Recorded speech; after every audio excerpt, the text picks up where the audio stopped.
మీసాలు తిప్పుకుంటూ చూస్తున్న జమీందారు ఇలా అనట్టాడు. ఆ శవాన్ని చూసి కంగారు పడకండి, వాడిని చంపింది నేనే అని అనుకుంటూ వసంత వైపు చిరునవ్వుతూ చూస్తాడు. అది చూస్తున్న వసంత గంధరాగోళంలో పడుతుంది. గ్రామస్తులంతా ఒక్కసారిగా వణుకుతూ జమీందారు వైపు చూస్తారు. అప్పుడు జమీందారు ఇలా అనట్టాడు. వసంతను నేను ఇష్టపడుతున్నా, దానిమీద కన్ను వేశాడు కాబట్టి నేను వీణ్ణి చంపాను అని అనుకుంటూ మీరు ఈ విషయం ఎక్కడా కూడా మాట్లాడకూడదు అని చెప్తాడు జమీందారు. అదంతా వింటున్న వసంతకి ఏం చెయ్యాలో అర్థంకాక అక్కడి నుండి ఇంటికి వెళ్తుంది.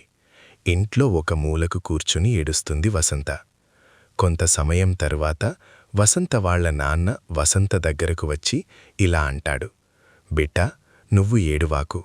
నువ్వు వెంటనే సాయి ఎక్కడున్నాడో వాని దగ్గరకు వెళ్ళిపో.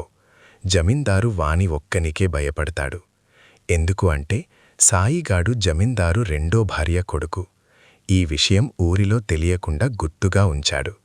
ఈ విషయం నువ్వు కూడా ఎవరితో మాట్లాడకు అని అనుకుంటూ ఆ రాత్రి వాళ్ల నాన్న ఊరు బయటకు తీసుకువెళ్తాడు వసంతాని. వసంతాకి కొంత డబ్బు ఇచ్చి బస్సులో ఎక్కిస్తాడు వాళ్ల నాన్న. బస్ ఎక్కి సీట్లో కూర్చుని ఇలా ఆలోచిస్తుంది వసంత. అయినా సాయిగాడు జమీందారు కొడుకు అయితే ఆ పూరిగుడిసెలో ఎందుకుంటున్నాడు? అయినా ఇప్పుడు వాడు ఎక్కడున్నాడో, నేను ఎక్కడికి వెళ్లాలో అని అనుకుంటూ తెలియని ప్రయాణం చేస్తుంది వసంత.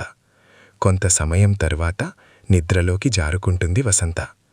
కలలో జమీందారు తన వెంటపడుతున్నట్టు కలగంటుంది వసంత. ఒక్కసారి ఉల్లికిపడి లేస్తుంది వసంత.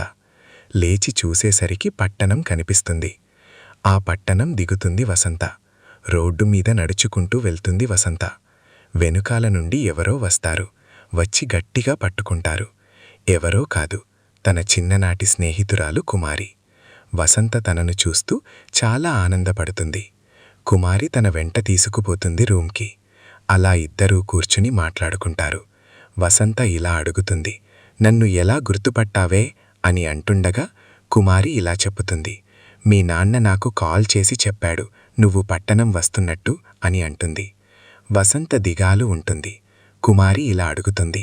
ఏమైందే, అలా అయిపోయావు, ఏమైందిప్పుడు అని అంటుండగా వసంత ఇలా చెప్పుతుంది.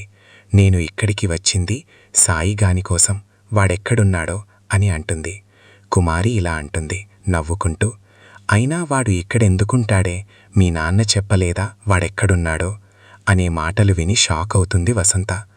అసలు వసంత వాళ్ల నాన్న ఏం ప్లాన్ చేశాడో పార్ట్ 4లో తెలుసుకుందాం. మీకు తెలిసిన లవ్ స్టోరీ మాకు DM చేయండి. Like, share, comment and subscribe.